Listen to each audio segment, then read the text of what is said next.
నమస్తే, నేను కిషోర్ కుమార్. ఈ వీడియో మీరు మొదటిసారి మన ఛానల్లో చూస్తున్నట్టయితే దయచేసి ఈ ఛానల్ని సబ్స్క్రైబ్ చేయండి. అదేవిధంగా కింద మీకు హైప్ బటన్ కనిపిస్తే దాన్ని ప్రెస్ చేసి మాకు పాయింట్లు ఇవ్వడం కూడా మర్చిపోకండి. మీ ప్రోత్సాహమే మాకు కొండంత బలాన్ని ఇస్తుంది. జోగి రమేష్ కోడలు జోగి మేఘన రాసినటువంటి లేఖ కానివ్వండి, ఆ కంప్లైంట్ లెటర్ కానివ్వండి, ఒక్కసారి చూస్తే 80స్లో తెలుగు సినిమాలు గుర్తుకు రాక మానం.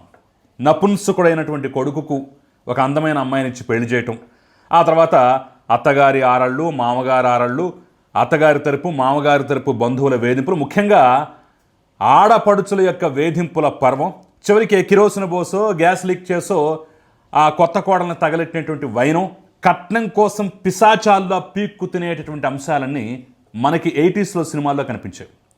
ఇప్పుడు అది నేను ఆ ఎఫ్ఐఆర్ కాపీ చూసిన తర్వాత, అందుట్లో ఆవిడ రాసినటువంటి డీటెయిల్డ్ లెటర్ చూసిన తర్వాత, దాదాపు 14-15 పేజీలేమో ఉంది. వాటి మొత్తాన్ని నేను తెలుగులోకి ట్రాన్స్లేట్ చేసి మీ ముందు ఈ వీడియోలో వినిపించేటటువంటి ప్రయత్నం అయితే చేయబోతున్నాను. అదంతా చూసిన తర్వాత ఖచ్చితంగా విన్న తర్వాత అలాంటి భావన కలగకైతే మానదు. ఇంత దారుణమా? అసలు వీళ్ళు రాజకీయాలు ఎట్లా ఉన్నారు? వీళ్ళు రాజకీయవేత్తలుగా ఎన్నాళ్ల పాటు మనల్ని ఎలా పరిపాలించారు? ఈ మహానుభావుడు మంత్రిగా ఎలా చేశాడు? ఇంత బరితెగింపు, ఇంత దారుణం, మనుషుల పట్ల ఇంత క్రూరత్వం అసలు ఏంటిది? వీళ్ళ కుటుంబం అసలు సభ్య సమాజంలో బతకటానికి అర్హమైందా కాదా అనేటటువంటి ఒక క్వశ్చన్ కూడా మనలో రేజ్ అవుతుంది. సో ఇందులో నా సొంత మాటలు ఏమీ లేకుండా యాజ్ టీజ్గా నేను ఆ ఎఫ్ఐఆర్ కాపీ కావాలంటే ఒక గూగుల్ డ్రైవ్లో పెట్టి మీ కింద డిస్క్రిప్షన్లో లింక్ రూపంలో ఇచ్చే ప్రయత్నం కూడా చేస్తాను. కావాలంటే మీరు కూడా తీసుకుని అందుట్లో జోగి మేఘన, జోగి రమేష్ యొక్క కోడలు ఏం రాసిందో కూడా మీరు క్లియర్గా చూసే ప్రయత్నించండి. సో నేను తెలుగులోకి అనువదించి మొత్తం చెప్పేటటువంటి ప్రయత్నం చేస్తాను. కొంత లెంతీగా వీడియో ఉంటుంది, దయచేసి మొత్తం చూడండి. చూసిన తర్వాత మీ అభిప్రాయాన్ని కమెంట్ రూపంలో తెలియజేయడం మాత్రం అసలు మర్చిపోకండి. సో ఇందులో ఎఫ్ఐఆర్ తీసేస్తే ఆవిడ రాసినటువంటి లేఖ, ఆవిడ రాసిన కంప్లైంట్ ఏంటయ్యా అంటే, station house officer Ibrahimpatnam police స్టేషన్కి, ఎన్టీఆర్ జిల్లా ఇబ్రహీంపట్నం పోలీస్ స్టేషన్లో ఇచ్చినటువంటి కంప్లైంట్. నేను శ్రీమతి మేఘన జోగి, వయసు సుమారు 28 సంవత్సరాలు, జోగి రాజీవ్ భార్య, నా స్థిర నివాసం door number 12-41 Jogi Shakuntala palace, Punjab national bank పక్కన, ఫెర్రీ రోడ్, ఇబ్రహీంపట్నం, ఎన్టీఆర్ జిల్లా, ఆంధ్రప్రదేశ్ అంటూ కూడా తన వివరాలు ఇచ్చింది. ప్రస్తుతం నేను నా తల్లిదండ్రుల ఇంట్లో ఉంటున్నాను. ఎక్కడ? డోర్ నంబర్ 1-6-102/3/2/1/2/3 విద్యానగర్, సూర్యాపేట, తెలంగాణలో సూర్యాపేటలో ఉంటుంది. ఈ ఫిర్యాదు నా భర్త జోగి రాజీవ్, నా మామగారు జోగి రమేష్, నా అత్తగారు శ్రీమతి జోగి శకుంతల, వాళ్ళ చిన్న తమ్ముడు అంటే జోగి తన భర్త చిన్న తమ్ముడు ఎవరైతే ఉన్నారో జోగి రోహిత్, నా భర్త యొక్క అక్క శ్రీమతి రేష్మా ప్రియాంక, అదేవిధంగా జోగి రాము అంటే మామగారి యొక్క తమ్ముడు, జోగి రాకేష్ అంటే రాము కుమారుడు, జోగి పండు అంటే రాము ఇంకొక కుమారుడు అనమాట, శ్రీమతి రమ మామగారి యొక్క సోదరి, ఆమె భర్త స్వామి, వారి కుమారుడు సాయిలపై మొత్తం 11 మందిపై ఈవిడ ఫిర్యాదు చేసింది. ఇందులో కూడా వాళ్ళు ఏ సందర్భాల్లో ఎవరెవరు ఎలా వేధించారో కూడా చాలా క్లియర్గా రాసిందనమాట. వీరందరూ నాపై క్రూరత్వం, మానసిక వేధింపులు, కట్నం డిమాండ్లు, ప్రాణహాని, బెదిరింపులు, నన్ను నిర్లక్ష్యం చేయడం వంటి పనులు చేశారు. ఇక సంఘటన వివరాలు చూసినట్టయితే అని చెప్పేసి మొదలు పెడితే, 2025 ఏప్రిల్ 15న అంటే సంవత్సరం క్రితం అన్నమాట, నా భర్త తన తల్లిదండ్రులు, వాళ్ళ యొక్క స్నేహితులు హర్ష తండ్రి పవన్, శ్రీనివాసులతో కలిసి నా ఇంటికి వచ్చారు. ఫస్ట్ వీళ్ళే వాళ్ళ ఇంటికి వెళ్ళారంట. వారు మా కుటుంబంతో కొంతసేపు గడిపి పెళ్లి ప్రతిపాదన గురించి చర్చించారు. ఈ ప్రతిపాదన శ్రీమతి శాలిని నడిపే మ్యారేజ్ బ్యూరో ద్వారా వచ్చింది. వాళ్ళకి వీళ్ళకి పరిచయం చేయలేదు, మ్యారేజ్ బ్యూరో ద్వారానే ఈ పెళ్లి సంబంధం కుదిరిందనమాట. మరుసటి రోజు అంటే 16/4/2025న నా అత్తగారు, ఆమె కూతురు రేష్మా ప్రియాంక, చిన్నబ్బాయి జోగి రోహిత్, మామగారి సోదరుడు జోగిరాము, అతని భార్య, పిల్లలు హర్ష మరియు హర్ష తండ్రితో కలిసి మా ఇంటికి వచ్చారు. వారు మా కుటుంబంతో మాట్లాడి నేను వారికి నచ్చానని, పెళ్లి విషయంలో ముందుకు సాగాలని చెప్పారు.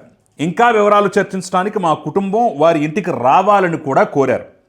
ఇదంతా చెప్పేసి మాట్లాడుకొని వాళ్ళు వెళ్ళిపోయారు. వెళ్ళిపోయిన తర్వాత వీళ్ళు ఆ తర్వాత అంటే అదే నెలలో, అంటే వీళ్ళు వెళ్ళిపోయిన తర్వాత అదే నెలలోనే 18/4/2025న మా కుటుంబం వారింటికి వెళ్ళింది. ఆ సందర్భంగా వారు పెళ్ళి 10 రోజుల్లోనే జరగాలని చెప్పారు. ఈ పాయింట్ చాలా ముఖ్యమైన అంశం. మొత్తం మాట్లాడుకున్న తర్వాత మీరు మా ఇంటికి రండి, వివరాలు చర్చించుకొని పెళ్లి చేద్దామని చెప్పిన తర్వాత అమ్మాయి కుటుంబ సభ్యులు అబ్బాయి వాళ్ళ ఇంటికి వచ్చిన తర్వాత మొత్తం మాట్లాడుకొని 10 రోజుల్లో పెళ్లి జరగాలని చెప్పారంట.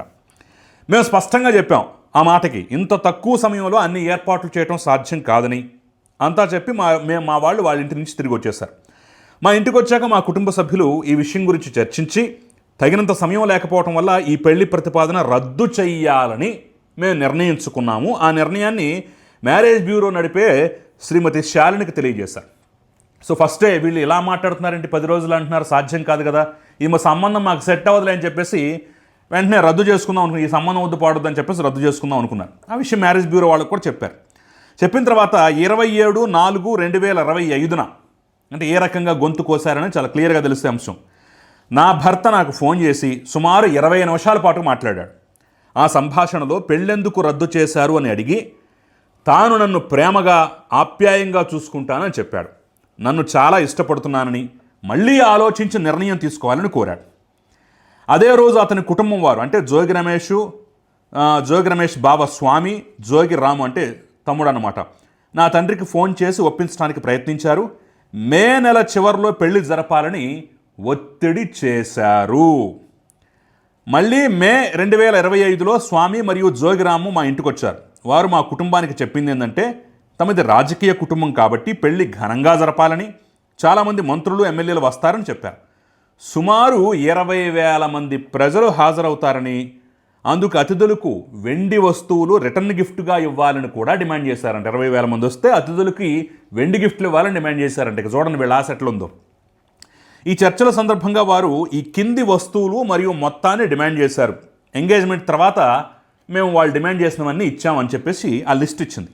ఆ లిస్టులో బంగారం 1.5 కేజీలు, వెండి 5 కేజీలు అంటే అన్ని పురాతన వెండి వస్తువులు, ఒక కలశం, 2 ప్లేట్లు, 2 గ్లాసులు, ఒక నివాళి సెట్టు, పెద్ద కుండలు ఒక జతంట, చిన్న కుండలు ఒక జతంట, ఒక పెద్ద తాంబూలం, 2 కుంకుమ భరిణలు, ఒక గంధం కుంకుమ భరిణ, 2 బౌల్స్. వీటితో పాటు అదనంగా రిటర్న్ గిఫ్ట్స్ కోసం మరో 5 కేజీల వెండి. వీటికే ఒక 5 కేజీల వెండి పోతే మళ్ళీ రిటర్న్ గిఫ్ట్స్ కోసం 5 కేజీల వెండి, దానికి సంబంధించి డబ్బు నగదు రూపంలో ఇచ్చారంట. అంటే మొత్తం 10 కేజీల వెండి. ఆడపడుచు కట్నం కింద రేష్మా ప్రియాంకకు 9 లక్షలు ఎంగేజ్మెంట్ సమయంలో ఇచ్చారంట. ఎంగేజ్మెంట్ ఖర్చులు వధూవరులకు బహుమతి 1 లక్ష రూపాయలు, పెళ్లి ఏర్పాట్లు, దుస్తులు, షేర్వాణి, శారీలు, ఇతర వస్తువులు మొత్తం కలిపి దాదాపు ఒక సుమారు 20 లక్షలు అయ్యాయంట. ఏది ఫంక్షన్ హాలు, భోజనం, గదులు వీటిని మినహాయిస్తే. వారు రాజీవ్ పేరు మీద ఆస్తుల బదలాయింపు చేయాలని కూడా ఒత్తిడి చేశారంట. ఇవన్నీ కాక ఇంకా ఆస్తులు కూడా ఇవ్వాలని చెప్పేసి ఒత్తిడి చేశారంట. అయితే మేము కొన్ని రోజుల తర్వాత బదలాయిస్తామని చెప్పేసి మాట ఇచ్చాము. నా ఎంగేజ్మెంట్ 8వ తారీఖు 5వ నెల 2025 సూర్యాపేటలో జరిగింది. పెళ్లి సమయంలో మా కుటుంబం అన్ని ఆచారాల ప్రకారం పెళ్లి జరిపించింది. పైన చెప్పినట్టుగా బంగారం, వెండి వస్తువులు, ఇతర బహుమతులు అన్నీ ఇచ్చింది. నన్ను మంచిగా చూసుకుని సుఖంగా జీవితం గడుపుతారనే నమ్మకంతో అన్నీ ఇచ్చి పెళ్లి చేశారు. నా పెళ్లి తర్వాత అంటే 28/5/2025 మన్నెం సదాశివ గార్డెన్, సూర్యాపేట, తెలంగాణలో హిందూ ఆచారాల ప్రకారం అంటే తర్వాత పెళ్లి జరిగింది. 28వ తారీఖు 5వ నెల 2025 సూర్యాపేటలో పెళ్లి చేశారు. దాదాపు సుమారు 15,000 మంది అతిథులు వచ్చారంట. పెళ్లి ఘనంగా జరిగింది. ఏర్పాట్లు, ఇతర సంబంధిత ఖర్చులు మొత్తం కలిపితే 5 కోట్ల రూపాయలు ఆ రోజులు అయ్యాయట. పెళ్ళైన తర్వాత నేను సుఖమయ దాంపత్య జీవితం ఆశతోటి నా భర్త ఇంటికి వెళ్ళాను. రిసెప్షన్ నెక్స్ట్ డే 29వ తారీఖున జరిగింది. వాళ్ళ ఇల్లు గ్రౌండు +3 G+3 అంతస్తులుగా ఉంటుంది. మా బెడ్రూమ్ 3వ అంతస్తులో ఏర్పాటు చేశారు. దానికి లిఫ్ట్ సౌకర్యం కూడా ఉంది. కానీ పెళ్ళైన తర్వాత నా భర్త ప్రవర్తన పూర్తిగా మారిపోయింది. ఎలా మారిపోయిందయ్యా అంటే నా పట్ల శ్రద్ధ, ప్రేమ, ఆప్యాయత ఇట్లాంటివేవి అతను ఏ కోసైనా చూపించేవాడు కాదు. పెళ్ళయింది, రిసెప్షన్ అయింది, మొత్తం అయిపోయింది, కోట్లు ఖర్చు పెట్టారు, గిఫ్ట్లు ఇచ్చారు, అవి ఇచ్చారు, ఇవి వచ్చారు, ప్రతి డిమాండ్ నెరవేర్చారు. పెళ్ళై కొత్త కోడలు ఇంట్లో అడుగుపెట్టిన తర్వాత ఆవిడకి తెలిసింది ఏంటంటే ప్రేమ, ఆప్యాయత భర్త నుంచి ఎక్కడ ఏ కోసైనా దొరకలేదట. ఎందుకో కూడా చాలా వివరంగా చెప్పిందాము. పెళ్లి ముందు నా భర్త మరియు అతని కుటుంబం చూపించిన శ్రద్ధ, ప్రేమ, ఆప్యాయత పెళ్లి తర్వాత అసలు ఏమాత్రం కొనసాగలేదు. కొన్ని రోజుల్లోనే నా పట్ల వారి వైఖరి పూర్తిగా మారిపోయింది. పెళ్లి తర్వాత నా భర్త, అతని కుటుంబ సభ్యుల నిజమైన స్వభావం ఏంటో నాకు అప్పుడు తెలిసొచ్చింది.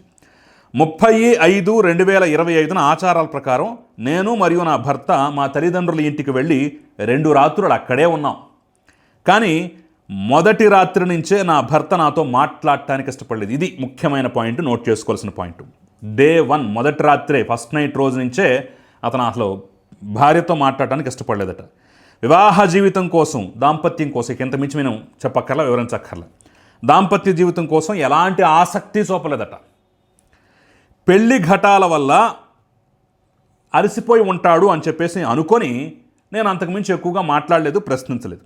ఆ తర్వాత తిరిగి మేము 1వ తారీఖు 6వ నెల 2025న ఇబ్రహీంపట్నం చేరుకున్నాం. అంటే ఇక్కడ నిద్రలు ముగించుకొని మళ్ళీ అత్తగారింటికి వెళ్ళారు. తర్వాత నా అత్తగారు మరియు వాళ్ళ బంధువుల ద్వారా తెలిసింది ఏంటంటే, నా భర్త నా తల్లిదండ్రుల నుంచి, అంటే అత్తగారు మరియు ఆడపడుచు ద్వారా తెలిసింది ఏంటంటే, నా భర్త నా తల్లిదండ్రుల నుంచి అదనపు కట్నం, బంగారం మరియు డైమండ్ సెట్ ఆశించాడని. ఈ డైమండ్ సెట్టు ఆడపడుచుకంట ఆశించాడని, ఆ ఆశలు నెరవేరకపోవటం వల్లే అతను నాతో అలా ప్రవర్తించాడని తెలిసింది. 1వ తారీఖు 6వ నెల 2025 నుంచి 3వ తారీఖు 6వ నెల 2025 వరకు నేను ఇబ్రహీంపట్నంలో ఉన్నాను. భర్త నన్ను ఏమాత్రం దగ్గరకు చేర్చేవాడు కాదు. సాధారణ భర్తలాగా ఎప్పుడు ప్రవర్తించలేదు. నాతో సమయం కూడా గడపలేదు. సరిగ్గా అసలు మాట్లాడటం కూడా లేదు. చాలా సమయం పాటు మొబైల్లోనే మునిగిపోయేవాడు. ఎప్పటి వరకంట? రాత్రి 2 గంటలు 3 గంటల వరకు కూడా. నేను అతనితో మాట్లాడి ప్రవర్తన ఎందుకు మారింది అని అడిగినప్పుడు సరైన సమాధానం చెప్పేవాడు కాదు. బదులుగా కొత్త కోడలు, అప్పుడే ఇంట్లోకి అడుగుపెట్టిన కొత్త కోడల్ని ఆగ్రహించి శారీరక వేధింపుల కంటే కొట్టేవాడట. తర్వాత తెలిసిన విషయం ఏంటంటే, ఇది ముఖ్యమైన పాయింట్, అండర్లైన్ చేసుకోవాల్సిన పాయింట్. నా భర్త దాంపత్య జీవితానికి శారీరకంగా సరిపోడు అని. ఎందుకు ఈ ప్రవర్తన ఎందుకు ఏంటని చెప్పేసి ఆవిడ గుచ్చిగొచ్చి అడుగుతున్నారు. తర్వాత తెలిసింది ఏంటంటే, తన భర్త సంసార జీవితానికి సరిపోడని చెప్పి స్పష్టంగా ఆ అమ్మాయికి తెలిసిందట. ఈ విషయాన్ని పెళ్లికి ముందు నాకు మరియు నా కుటుంబానికి చెప్పకుండా దాచిపెట్టారు. నేను మోసపోయానని చాలా షాక్కు గురయ్యాను. తీవ్రమైన మానసిక ఒత్తిడి మరియు భావోద్వేగ వేదనకు గురయ్యాను. అతని దగ్గర బంధువుల ఇంట్లో పెళ్లి ఉండటంతో కొత్తగా పెళ్ళైనందుకు మేమిద్దరం 4వ తారీఖు 6వ నెల 2025న విశాఖపట్నం వెళ్ళాం. ఇది చాలా ఇంట్రెస్టింగ్గా ఉంటుంది. అక్కడ 6/6/2025 వరకు ఉన్నాం. అంటే 4వ తారీఖు నుంచి 6వ తారీఖు వరకు ఉన్నారు. ఇంటి నుంచి దూరంగా వేరే వాతావరణంలో ఉంటే అయినా సరే అతను సాధారణంగా ప్రవర్తించి మా మధ్య సంబంధం మెరుగుపడుతుందని ఆశతో వెళ్ళా. కానీ ఆ ఆశ అడియాస అయింది. నా ప్రయత్నాలన్నీ వ్యర్థమయ్యాయి. విశాఖలో ఉన్నప్పుడు అతను తరచూ ఫోన్లోనే మునిగిపోయేవాడు. నేను దాని గురించి అడిగితే నన్ను శారీరకంగా కొట్టేవాడు. అసభ్యకరమైన, అవమానకరమైన మాటలు మాట్లాడేవాడు. పెళ్ళైన మొదటి రోజులు కాబట్టి నేను చాలా షాక్ అయ్యాను. మనసు కూడా చాలా బాధపడింది. 7వ తారీఖు నుంచి 21వ తారీఖు వరకు ఇబ్రహీంపట్నంలో ఉన్నప్పుడు నా భర్త ఇంట్లో చాలా కష్టాలు మరియు సమస్యలు ఎదుర్కొన్నారు. ఈ సమస్యలను నా మామ జోగి రమేష్ మరియు అత్తగారు జోగి శకుంతలకి చెప్పాను. కానీ వారు సహాయం చేయకుండా, నా సమస్యలను అర్థం చేసుకోకుండా తమ కొడుకునే వాళ్ళు సపోర్ట్ చేశారు. నన్ను రక్షించడానికి లేదా ఇంట్లో శాంతియుత వాతావరణం కాపాడటానికి ఎలాంటి ప్రయత్నం కూడా చేయలేదు. పైగా నా మామగారు, అత్తగారు మరియు ఆడపడుచు అందరూ కలిసి నా భర్తను అదనంగా 5 కోట్ల కట్నం కోసం, నా తండ్రి దగ్గర నుంచి ఫార్చ్యూనర్ కారు కోసం ప్రేరేపించేవారు, ఒత్తిడి చేసేవారు. ఈ డిమాండ్లు మరియు ప్రేరణ వల్ల నా భర్త నాపై మరింత ఆగ్రహంగా, క్రూరంగా ప్రవర్తించేవాడు. అంటే అత్త, మామ, ఆడపడుచు అందరూ కలిసి ఎరా అడుగు కట్నం ఇంకో 5 కోట్లు, ఫార్చ్యూనర్ కారు కావాలి, డైమండ్ నెక్లెస్ కావాలి, ఇవన్నీ కోరికలు పెడతంతోనే జోగి రాజు కూడా వెళ్ళిపోయి భార్యని డిమాండ్ చేయటం, కొట్టడం, తిట్టడం చేసేవాడు. చాలాసార్లు నా భర్త నన్ను బెడ్రూమ్లో లాక్ చేసి రోజుల తరబడి ఆహారం ఇవ్వకుండా వదిలేవాడు. గుర్తుపెట్టుకోవాలి, రోజుల తరబడి ఆహారం ఇవ్వకుండా వదిలేసేవాడు. దీనివల్ల నాకు తీవ్రమైన మానసిక ఒత్తిడి, భావోద్వేగ వేదన, కష్టాలు ఎదురయ్యాయి. కొత్తగా పెళ్ళైన కొత్త అల్లుడు చాలా ఇళ్లలో ఉండే సంప్రదాయం ప్రకారం కొత్త పెళ్లి కూతురు ఉదయం లేచి పూజ చేయాలని ఆశిస్తారు. కానీ ఆశ్చర్యకరమైన విషయం ఏంటంటే, ఆ కుటుంబంలో ఎవరూ పూజ చేయటం నేను చూడలేదు. హిందూ ఆచారాలు పాటించడం కూడా నేను చూడలేదు. నేను దాని గురించి అడిగితే వాళ్ళు ఏం చెప్పారో తెలుసా? వారంతా క్రైస్తవ మతానికి మారిపోయారని తెలిసింది. నా గృహప్రవేశం మొదటి రోజు నా కోసం మాత్రమే కొన్ని హిందూ దేవుళ్ళ ఫోటోలు తీసుకొచ్చి పెట్టారు. ఆ తర్వాత ఆ ఫోటోలను కూడా తీసేశారు. ఇంట్లో ఎక్కడా హిందూ విగ్రహాలు లేదా దేవుళ్ళ ఫోటోలు లేవు. ఈ విషయాన్ని ఎందుకు నాకు ముందు చెప్పలేదు? ఎందుకు దాచిపెట్టారు? హిందువులమని చెప్పి నన్ను, నా కుటుంబాన్ని ఎందుకు మోసం చేశారు అని అడిగితే, నా తల్లిదండ్రులకు ఈ విషయం చెప్పొద్దని తీవ్రంగా హెచ్చరికలు జారీ చేశారు. చెప్తే తీవ్రమైన పరిణామాలు ఎదుర్కొంటామని చెప్పేసి బెదిరించారు. తీవ్రమైన పర్యవసానాలు ఎదుర్కొంటామని బెదిరించారు. నేను ఎవరికైనా ఈ విషయం చెబితే తమ రాజకీయ పలుకుబడి ఉపయోగించి నన్ను చంపేస్తామని, ఈ యొక్క మాట చాలాసార్లు ఇందులో రిపీట్ అయింది. ఎవరికైనా చెప్తే మేము రాజకీయంగా పలుకుబడి గల వాళ్ళం, మా పలుకుబడి ఉపయోగించి నేను చంపేస్తాను, నీ కుటుంబాన్ని చంపేస్తాను అని చెప్పేసి బెదిరించారంట. నా గది 3వ అంతస్తులో ఉండటం వల్ల అక్కడే నా ప్రార్థనలు చేసుకోవడానికి అనుమతించారు, గుడ్డులో మెల్ల. కానీ నేను అగరబత్తి వెలిగిస్తే వాళ్ళు వచ్చి చనిపోయిన వ్యక్తి చుట్టూ ఉన్నట్టుగా అనిపిస్తోంది అని చెప్పి నన్ను మరింత అసౌకర్యానికి గురి చేశాడు. మామ అలాంటి వాడు వచ్చంట, చచ్చిపోయినట్టు ఉంది, చచ్చిపోయిన వ్యక్తుల చుట్టూ అగరబత్తీలు వెలిగించేలాగా ఉంది, ఏంటి అగరబత్తీలు గోలని చెప్పేసి అవమానించేవాళ్ళంట. అంటే పూజ చేసుకుంటుంటే ఇంతకన్నా దారుణం ఎవరికైనా ఉంటుందా? ఇక 26/2025 నా తల్లిదండ్రులు హిందూ ఆచారాల ప్రకారం కొత్తగా పెళ్ళైన దంపతులు ఆలయానికి వెళ్లాలని ఒత్తిడి చేశారు. పెళ్ళైన దాదాపు 1 నెల అయినా నా భర్త నన్ను ఏ ఆలయానికి తీసుకువెళ్ళలేదని మా అత్తమామల్ని ప్రశ్నించారు. 22/6/2025 నా తల్లిదండ్రుల నుంచి పదే అభ్యర్థన ఒత్తిడి వచ్చాక మా మామగారు, అత్తగారు మరియు భర్త శ్రీశైలం ఆలయానికి వచ్చారు. అక్కడ నా తల్లిదండ్రులు కూడా మాతో కలిశారు. ఆ సమయం వరకు కూడా నా భర్త క్రైస్తవ మతానికి మారిపోయారని నా తల్లిదండ్రులకు చెప్పలేదు. పెళ్లికి ముందు ఈ విషయాన్ని దాచిపెట్టి మమ్మల్ని మోసం చేశారు. నాకు భయం, ఒత్తిడి ఆ తర్వాత ఎక్కువయ్యాయి. ఎందుకంటే నేను ఇక్కడ ఎదుర్కొన్న కష్టాలు లేదా ఈ మత మార్పు విషయం నా తల్లిదండ్రులకు చెప్తే ప్రమాదకరమని, చంపేస్తామని బెదిరించారు. ఇలాంటి పనులు వాళ్ళకి సర్వసాధారణం అని కూడా చెప్పారట. ఈ భయం వల్ల నా తల్లిదండ్రులకు నేను నిజం చెప్పలేకపోయాను. నా తల్లిదండ్రుల నిరంతర ఒత్తిడి వలనే వారి ఇష్టం లేకపోయినా ఆలయానికి వచ్చారు, తీసుకెళ్లారని చెప్పేసి కూడా అంగీకరించారట.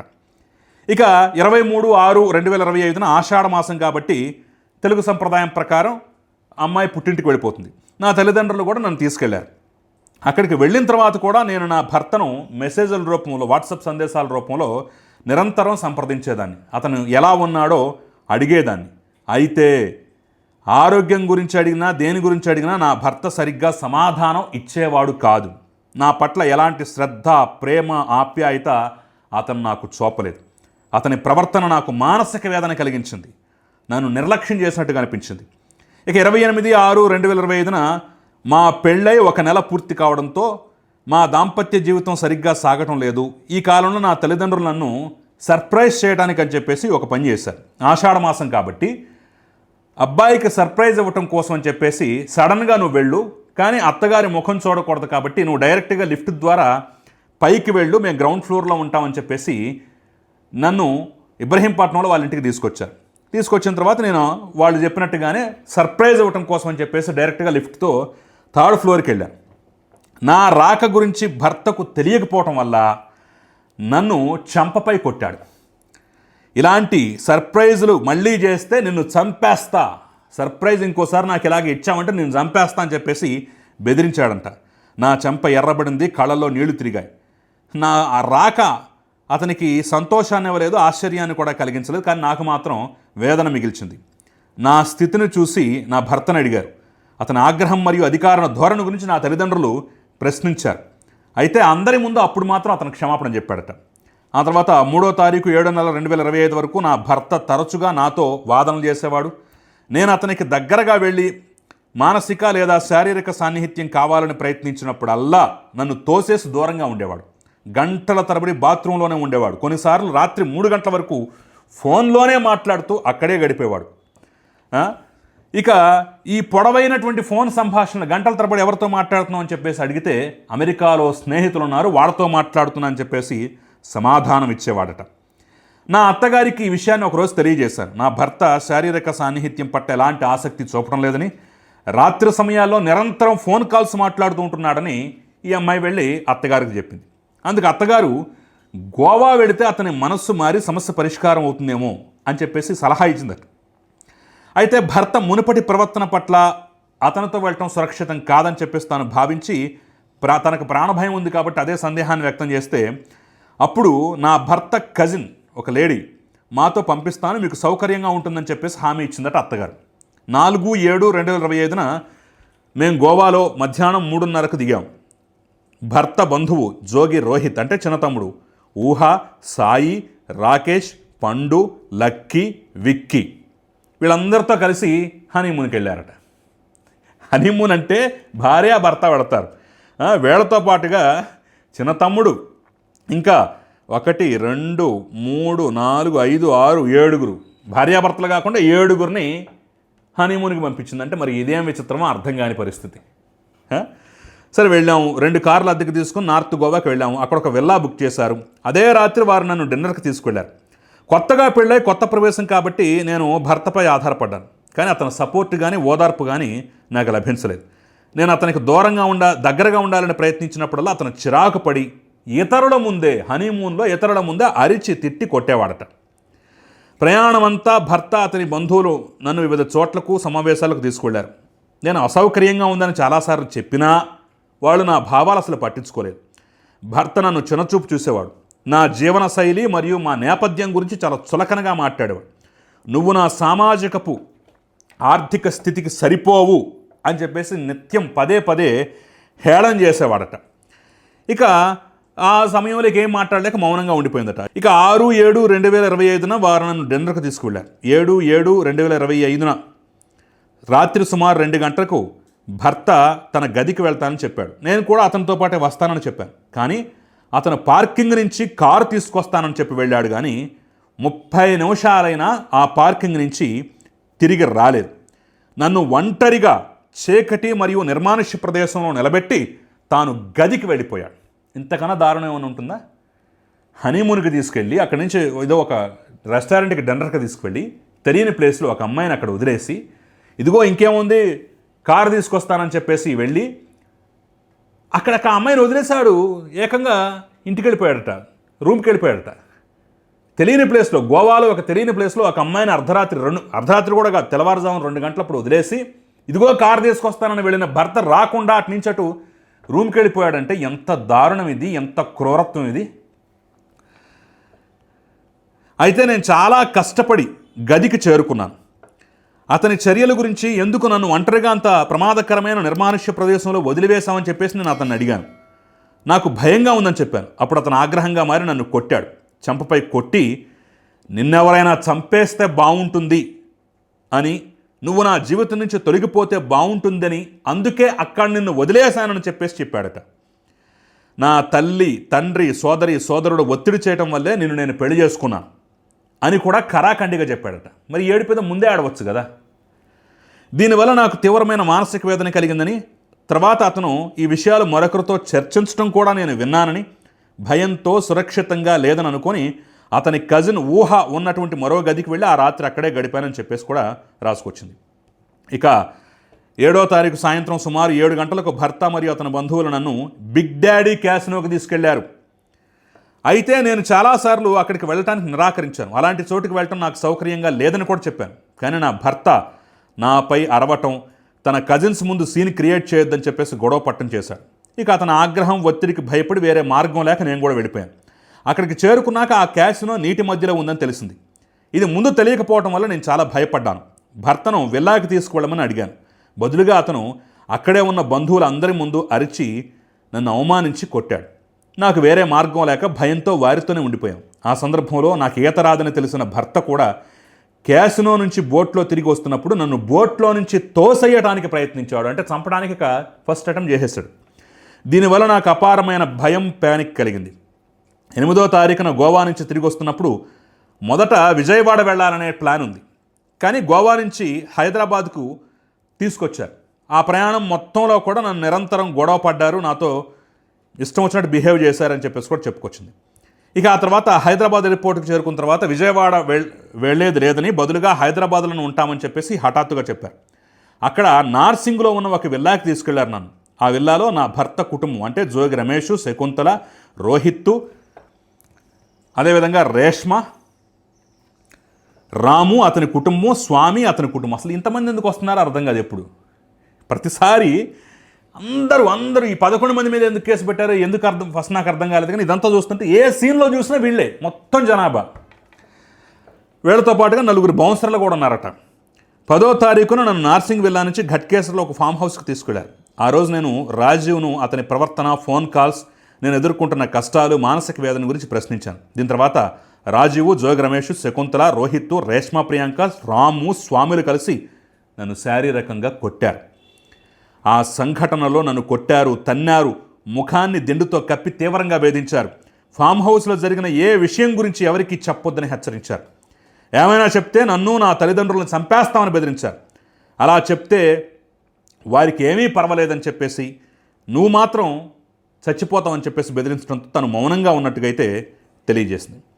ఇక 12వ తారీఖున జోగి రాము, జోగి రాకేషు, జోగి పండు, స్వామి, రమ, సాయి, జోగి రోహిత్, మామగారు, అత్తగారు, చెల్లెలు అందరూ కలిసి సమస్యలు పరిష్కరించడానికి చర్చించడానికి వచ్చారట. కానీ అక్కడ కూడా మళ్ళీ ఫార్చునర్ కారు, 5 కోట్లు, అత్తగారు మరియు అతని ఇక్కడ మళ్ళీ అత్తగారికి కూడా చేరింది. అతని చెల్లెలకి డైమండ్ నెక్లెస్ ఇవ్వాలని చెప్పేసి కూడా డిమాండ్ చేశారు. ఇవి ఇస్తే భర్త మనసు మారి వారితో సాధారణంగా ప్రవర్తిస్తాడని కూడా చెప్పారట. ఈ చర్చలో రమేషు, రోహిత్, రేష్మా ప్రియాంక, శకుంతల, రాము, జోగి రాకేషు, జోగి పండు, స్వామి, శ్రీమతి రమ, సాయి వీళ్ళందరూ ఉన్నారట. నువ్వు ఇప్పుడు ఉన్నత సమాజ కుటుంబంలో భాగమయ్యావు కాబట్టి ఈ వస్తువులు ఇవ్వాలి, మా స్థాయిని కాపాడుకోవాలి, నీ కుటుంబం మా స్థాయికి సమానం నిరూపించుకోవాలంటే ఇవన్నీ ఇవ్వాలని చెప్పేసి డిమాండ్ పెట్టారట. అంటే ఇంత కట్నం ఇంత ఈ రకంగా పోస్తే వాళ్ళ స్థాయికి సమానం అవుతుందట. ఇక జోగిరాము మరియు స్వామి మరింతగా చెప్పారు, మేము అడిగేదంతా చాలా తక్కువే. పెళ్ళైన తర్వాత కూడా జోగి కుటుంబం వారికి వెండి ప్లేట్లు కనీసం ఒక్కొక్కటి 500 గ్రాములు ఇవ్వాలని చెప్పేసి కూడా చెప్పారట. ఆ తర్వాత భర్త తన శారీరక అంటే ఇవన్నీ ఇస్తేనంట భర్త అంట తన నపుంసకత్వానికి శారీరక సమస్యకంట చికిత్స చేయించుకుంటాడని హామీ ఇచ్చారంట. ఇంతకన్నా చండాలం, ఇంతకన్నా నీచం ఏమైనా ఉంటుందా? నువ్వు కట్నం తీసుకొస్తే మా వాడు తన నపుంసకత్వానికి సంసారానికి పనికిరానటువంటి ఆ యొక్క స్థితికి చికిత్స చేయించుకొని నీతో కలిసి సంసారం చేస్తాడని చెప్పేసి డిమాండ్ పెట్టారట. ఇంతకన్నా చండాలం ఏమైనా ఉంటుందా? తిరిగి తన భర్త వచ్చేటప్పుడు చికిత్స చేయించుకుంటాడని హామీ ఇచ్చి పంపించారట తల్లిదండ్రుల ఇంటికి. తిరిగి తన భర్త ఇంటికి వచ్చేటప్పుడు జోగి రమేష్, జోగి శకుంతల, రేష్మ ప్రియాంక, జోగి రోహిత్, జోగి రాము, జోగి రాకేష్, జోగి పండు, స్వామి, రమ, సాయిలు చెప్పిన డిమాండ్లో కనీసం కొన్నైనా చేయాలి అని చెప్పి మరీ పంపించారట. ఇక 3వ తారీఖు 8వ నెల 2025 వరకు తల్లిదండ్రుల ఇంట్లోనే ఉన్నాను. ఆ కాలంలో నా తల్లిదండ్రులు మామగారితో మాట్లాడి పెళ్ళైన కూతుర్ని ఇంతకాలం ఇంట్లో ఉంచుకుంటే వేరే వాళ్ళంతా రకరకాలుగా మాట్లాడుతున్నారు, చుట్టుపక్కల వాళ్ళు ప్రశ్నిస్తున్నారు, దయచేసి తీసుకువెళ్ళండి అని చెప్పేసి రిక్వెస్ట్ చేస్తే 4వ తారీఖు 8వ నెల 2025న ఇబ్రహీంపట్నంలోని తన ఇంటికి తీసుకెళ్లారట. ఇక 4 నుంచి 25 వరకు నేను మళ్ళీ భర్తతో ఉన్నాను. ఈ కాలంలో కూడా ఒక్కరోజు కూడా నాకు సంతోషం సౌకర్యం లేదు. నన్ను 3వ అంతస్తులో ఒక షో పీస్ లాగా బంధించుంచేవారు, బయటికి అక్కడికి వెళ్ళనిచ్చేవారు కాదు. చాలా సమయం బెడ్రూమ్లో లేదంటే టెర్రస్ మీద ఒంటరిగా ఏడుస్తూ గడిపేదాన్ని.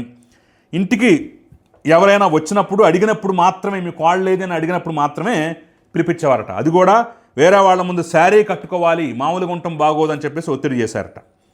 ఇక ఇతరుల ముందు కనిపించినప్పుడల్లా శారీ కట్టుకోవాలని ఒత్తిడి చేశారు కదా. ఒకసారి నేను టెర్రస్ మీద ఉన్నప్పుడు నా మామగారు, అతని సోదరుడు జోగిరాము మరియు స్వామి కలిసి అక్కడికి వచ్చి నన్ను టెర్రస్ మీద నుంచి తోసేయాలని ప్రయత్నించారు. ఇది కేవలం ట్రయల్ మాత్రమే.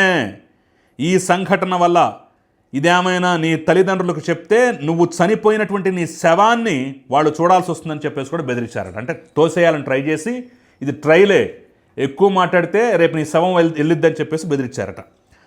నిరంతరం సర్వేలెన్స్లో ఉంచేవారట. ఒక డ్రోన్ ఏర్పాటు చేసి డ్రోన్ ద్వారా తన కదలికలను కూడా పర్యవేక్షించేవారట. ఆగస్టు 2025లో ఒకసారి ఇంట్లో ఉన్నటువంటి మహిళా సిబ్బంది అందరికీ సెలవిచ్చి కేవలం మగ సహాయకులు మాత్రం ఉంచారట. దీనివల్ల శానిటరీ ప్యాడ్స్ వంటి వ్యక్తిగత అవసరాల కోసం కూడా మగ సహాయకుల్ని కోరాల్సి వచ్చింది. ఇది నాకు చాలా అసౌకర్యంగా, అవమానకరంగా అనిపించింది. భర్త అర్ధరాత్రి వరకు ఇంటికి రాలేదు. ఆ సమయంలో మగ సహాయకుడు తరచుగా తలుపు మీద కొట్టేవాడు. దీనివల్ల నాకు భయం, సురక్షితమైన భావన కలిగింది కాదు. ఆ తర్వాత ఇవన్నీ మామగారు మరియు భర్త ఆదేశాల మేరకే జరిగాయని తనకు తెలిసినట్టుగా రాసుకొచ్చింది. ఇక 25వ తారీఖున నా తల్లిదండ్రులు మామగారిని అడిగి నన్ను వాళ్ళ ఇంటికి పంపమని కోరారు. ఎందుకంటే నేను నిరంతరం బాధగా, నిరాశగా మాట్లాడుతున్నారని గమనించారు. మరుసటి రోజే భర్త చిన్న తమ్ముడు జోగి రోహిత్, జోగి రాకేష్ నన్ను సూర్యాపేటలో వదిలివేశారు. విజయవాడ నుంచి సూర్యాపేట వరకు మొత్తం ప్రయాణంలో వారు నిరంతరం బెదిరించారు. ఇబ్రహీంపట్నంలో జరిగిన ఏ సంఘటన గురించి ఎవరికీ చెప్పొద్దని నోరు మూసుకుని ఉండాలని హెచ్చరించారు. ఏమైనా చెప్తే నన్ను మరియు నా కుటుంబం వారిని హత్య చేస్తామని బెదిరించారు. ఈ మధ్యకాలంలో నా మామగారు అరెస్ట్ అయి 3 నెలలు జైల్లో ఉన్నారు. ఆ కాలంలో కూడా నా భర్త తండ్రి పరిస్థితి గురించి ఓదార్చడానికి ఫోన్ చేసినప్పుడల్లా అతను సరిగ్గా స్పందించకుండా తనను తిట్టేవాడట. చాలా చర్చలు, చాలా హామీల తర్వాత నేను 29/3/2026 మళ్ళీ మామగారింటికి వెళ్ళాను. అక్కడ 15/4/2026 వరకు ఉన్నాను. కానీ కుటుంబం ఎవరి ప్రవర్తనలోనూ ఎలాంటి మార్పు రాలేదు. వారి ఏకైక డిమాండ్ 5 కోట్లు, భర్తకు డైమండ్ రింగు, అత్తగారు చెల్లెలకు డైమండ్ నెక్లెస్లు, భర్త మామగారికి టయోటా ఫార్చునర్ కార్లు, జోగిరాము అతని కుటుంబం, స్వామి అతని కుటుంబం కోసం వెండి వస్తువులు తీసుకురావాలని చెప్పి వారు నిరంతరం వేధించేవారు. అంటే డిమాండ్లు రోజు రోజుకి పెరిగాయి. వారు నన్ను నిరంతరం వేధించే నా సంక్షేమం గురించి ఎలాంటి శ్రద్ధ చూపలేదు. ఈ పర్యవసానాలకు భయపడే నేను మిన్నకుండిపోయాను. తమకు రాజకీయ ప్రభావం ఉందని, బలమైన కనెక్షన్లు ఉన్నాయని, ఎవరికైనా సరే మేము హాని చేసినా లేదంటే చంపినా తప్పించుకోవచ్చు అని చెప్పేసి, అంటే మేము ఎవరినైనా చంపినా ఈజీగా తప్పించుకుంటామని చెప్పేసి పదే చెప్పేవారట. 13/4/2026 మిడ్ నైట్ సమయంలో కుటుంబం అంతా కలిసి, అంటే భర్త, అత్తగారు, మామగారు, చెల్లెలు, చిన్నతమ్ముడు మొత్తం అందరూ కలిసి నాతో గొడవపడి నన్ను కొట్టడం మొదలుపెట్టారు. మామగారు, నువ్వు నా కొడుకు లైంగిక సమస్య గురించి, మా కుటుంబం క్రైస్తవ మతం గురించి బయటపెడితే ఏమవుతుందో ఈరోజు చూస్తామని చెప్పాడు. నేను సమాధానం చెప్పడానికి ప్రయత్నించేప్పుడు అత్తగారు అదేవిధంగా ఆడపడుచు నా చేతులు పట్టుకుని గోడ వైపుకి లాగి నా తలను గోడకు ఢీకొట్టారు. ఇక రేష్మా ప్రియాంక అంటే ఆడపడుచు సుమారు 12 నుంచి 14 సార్లు చెంపదెబ్బలు కొట్టింది, కడుపులో తన్నింది. చిన్న తమ్ముడు నా కాళ్ళు పట్టుకుని నన్ను అదుపు చేశాడు. ఆ తర్వాత మామగారు దిండు నా ముఖంపై పెట్టి నా భర్త నా చున్ని నా మెడకు కట్టి చంపేయాలని ప్రయత్నించాడు. ఒకళ్ళు కాళ్ళు పట్టుకుంటే ఇంకొకళ్ళు చేతులు, ఇంకొకళ్ళు గోడ కానించడం, ఒకళ్ళు దిండుతో అదమటం, ఇంకొకళ్ళు చున్నీని లాగి కట్టేసి చంపడానికి ప్రయత్నించడం. వాళ్ళ కాళ్ళ మీద పడి ఆ రాత్రి నేను వేడుకున్నాను. మీరు చెప్పినట్టుగా చేస్తానని చెప్పేసి కూడా హామీ ఇచ్చాను. నా తల్లిదండ్రులతో సహా ఎవరికి ఈ సంఘటన గురించి చెప్పనని చెప్పేసి కూడా హామీ ఇచ్చాను. ప్రతి ఒక్కరికి క్షమాపణ కోరి దయచూపమని నేను వేడుకున్నాను. నా పదే వేడుకోలు చూసిన తర్వాత వారు ఇదే నాకు చివరి అవకాశం అని చెప్పి వదిలేశారు. ఇకపై వారు చెప్పినట్టుగా వినకపోతే లేదా ఏ విషయం బయటకు చెప్పినా తీవ్రమైన పర్యవసానాలు ఎదుర్కొంటానని కూడా హెచ్చరించారు. 14/4/2026 మరియు 15/4/2026 నాడు నా మనస్సు కలత చెందిన స్థితిలో సరిగ్గా మాట్లాడలేకపోయాను. నా తల్లిదండ్రులకు ఫోన్ చేసినప్పుడు కూడా సరిగ్గా స్పందించలేదు. నా ప్రవర్తన సమాధానాలు చూసి ఏదో తప్పు జరిగిందని చెప్పేసి 16వ తారీఖు నా తల్లిదండ్రులు నా మామలతో సహా వచ్చి నన్ను వాళ్ళ ఇంటికి తీసుకెళ్ళడానికి వచ్చారు. నేను వెంటనే ఫిర్యాదు కూడా చేయలేకపోయాను. ఎందుకంటే మామగారు మరియు వారి కుటుంబం ఇచ్చినటువంటి బెదిరింపుల వల్ల నేను ఎక్కువగా భయపడిపోయాను. నా తల్లిదండ్రులకు చెప్పినా లేదంటే పోలీసులకు ఫిర్యాదు చేసినా రౌడీలను ఉపయోగించి నా తల్లిదండ్రులకు హాని చేస్తామని, చంపేస్తామని బెదిరించారు. ఈ భయం వల్ల నేను మానసికంగా కూడా చాలా బాధపడుతూ నిరంతర వేధింపులు ఎదుర్కొంటూ మౌనంగా ఉండిపోయాను. తర్వాత మా అమ్మ నాకు ధైర్యం, సపోర్ట్ ఇచ్చింది. అప్పుడు నేను సత్యం చెప్పేందుకు ధైర్యం సమకూర్చుకున్నాను. నాకు జరిగిన అన్ని సంఘటనలు, క్రూరత్వం, వేధింపులు, బెదిరింపులు వివరంగా చెప్పాను. నిందితులు నన్ను మరియు నా తల్లిదండ్రులను చంపేస్తామని బెదిరించి ఒత్తిడి చేసి మానసిక క్రూరత్వం చూపించి నిరంతరం భయం కలిగించే వాతావరణం సృష్టించారు. వారి చర్యలు మరియు ప్రవర్తన నాకు తీవ్రమైన మానసిక వేదన, కష్టాలు కలిగించాయి. పెళ్లికి ముందు ఇచ్చిన వాగ్దానాలు, హామీలు ఏవీ నెరవేరలేదు. పెళ్ళై మామగారింటికి వచ్చిన తర్వాత నాకు కష్టాలు, వేధింపులు, దురుసు ప్రవర్తన ఎదురయ్యాయి. నా తల్లిదండ్రుల గురించి ఆలోచించి వారి ముఖాలు చూసి నేను ఇంతకాలం అక్కడ ఉండిపోయాను. కానీ 2 రాష్ట్రాల మధ్య జరిగిన ఈ పెళ్ళి, 2 కుటుంబాల అంచనాలతో జరిగిన ఈ పెళ్ళి, నేను నా సంబంధాన్ని కాపాడుకోవాలని నా తల్లిదండ్రుల గురించి ఆలోచిస్తూ ఉండిపోయాను. వారి భావాల గురించి ఆలోచిస్తూ ఉన్నాను. కానీ నా తల్లిదండ్రులు, నా జీవితం, నా సురక్షిత ముఖ్యమని చెప్పి నన్ను వేధించిన వారి వల్ల నాకు ప్రమాదం ఉందని చెప్పారు. నా భర్త మరియు అతని కుటుంబ సభ్యులు చేసిన నిరంతర నిర్లక్ష్యం, వేధింపులు, ఒత్తిడి, కట్నం డిమాండ్లు, మానసిక క్రూరత్వం వల్ల నాకు తీవ్రమైన శారీరక, మానసిక బాధ కలిగింది. నా జీవితం ప్రమాదంలో పడింది. నిందితులు ఉద్దేశపూర్వకంగా నాపై క్రూరత్వం మరియు వేధింపులు చేశారని నేను నమ్ముతున్నాను. ఈ వేధింపులు, క్రూరత్వం మరియు వారి ప్రవర్తనను చూపించే స్పష్టమైన ఆడియో మరియు వీడియో రికార్డింగ్లు నా దగ్గర ఉన్నాయి. వాటిని మీ అధికారిక పరిశీలన కోసం ఇక్కడ జత చేస్తున్నాను. నేను మరియు నా కుటుంబం వారందరిపైన పేర్కొన్న వ్యక్తుల నుంచి ప్రాణహాని, బెదిరింపులను ఎదుర్కొన్నాను. కాబట్టి గౌరవపూర్వకంగా మీరు ఎఫ్ఐఆర్ నమోదు చేసి కింది వ్యక్తులపై చర్యలు తీసుకోవాలని కూడా విన్నవిస్తున్నాను. నా భర్త జోగిరాజు, మామ జోగి రమేష్, అత్త శకుంతల, వాళ్ళ కూతురు రేష్మా ప్రియాంక, చిన్న తమ్ముడు జోగి రోహిత్, మామగారి సోదరుడు జోగిరాము, జోగి రాకేష్, జోగి పండు, స్వామి అంటే జోగి రమేష్ బావ, శ్రీమతి రమ జోగి రమేష్ సోదరి, సాయి స్వామి కుమారుడట. వీరందరూ నాపై క్రూరత్వం, వేధింపులు, బెదిరింపులు చేసి 3 సార్లు హత్యాయత్నం చేశారు. ఈ విషయాన్ని దర్యాప్తు చేసి బాధ్యులందరిపై చట్టపరమైన చర్యలు తీసుకోవాలని కోరుతున్నాను. ఈ దర్యాప్తుతో పూర్తిగా నేను సహకరిస్తాను. కేసు నిరూపించడానికి అవసరమైన ఏ ఇతర సమాచారం, ఆధారాలు లేదా ఎలక్ట్రానిక్ ఆధారాలైనా సరే అందిస్తాను. నాకు న్యాయం జరిగేలా చూడాలని కోరుతున్నానని చెప్పేసి కూడా ఇంత పెద్ద లేఖ రాసి ఎన్ని సందర్భాల్లో తన మీద హత్యాయత్నం జరిగింది, ఏ రకంగా వేధించారు, తన భర్త ఏ రకంగా ప్రవర్తించాడు, ఏ రకంగా సంసారానికి పనికిరాడు, ఎన్ని కట్న కానుకలు అడిగారు, వాళ్ళతో పాటుగా వాళ్ళ కుటుంబ సభ్యులకు కూడా ఏమేం కోరికలు కోరారు, బయటికి తీసుకెళ్ళి గోవా వంటి ప్రాంతానికి తీసుకెళ్ళి అక్కడ ఎలా హింసించారు, అక్కడ ఏ విధంగా చంపడానికి ప్రయత్నించారు, ఇన్ని అంశాలను క్లుప్తంగా చెప్పేటటువంటి ప్రయత్నం చేసింది. చాలా అంటే క్లుప్తంగానే చెప్పడానికి లేదు కానీ చాలా డీటెయిల్గా ఎక్స్ప్లెయిన్ చేసేటటువంటి ప్రయత్నం చేసింది. అంటే కొడుకు నపుంసకుడని తెలిసి కూడా పెళ్లి చేయటం, వాళ్ళు క్రైస్తవ మతంలోకి మారిపోయారు అనే విషయాన్ని దాచిపెట్టి మేము హిందువులమని చెప్పేసి పెళ్లి చేయటం, ఆ తర్వాత నిరంతరం కట్నం కోసం వేధించటం, కనీసం సంసారానికి పనికిరానటువంటి కొడుకుని బాగు చేయకుండా నువ్వు ఎక్కువ డబ్బులు తీసుకొస్తే మేము అడిగిన కట్న కానుకలు ఇస్తే అప్పుడు మా వాడు ట్రీట్మెంట్ చేయించుకుంటాడని చెప్పేసి వేధించటం, ఇన్ని దారుణాలు చూసిన తర్వాత అసలు వీళ్ళు సభ్య సమాజం, రాజకీయ సంగతి కాసేపు పక్కన పడదు, సభ్య సమాజంలో ఉండటానికి బ్రతకడానికి అర్హులేనా? నాకైతే డౌట్ వస్తుంది. మీ అభిప్రాయం కూడా కామెంట్ రూపంలో తెలియజేయండి. Thank you very much.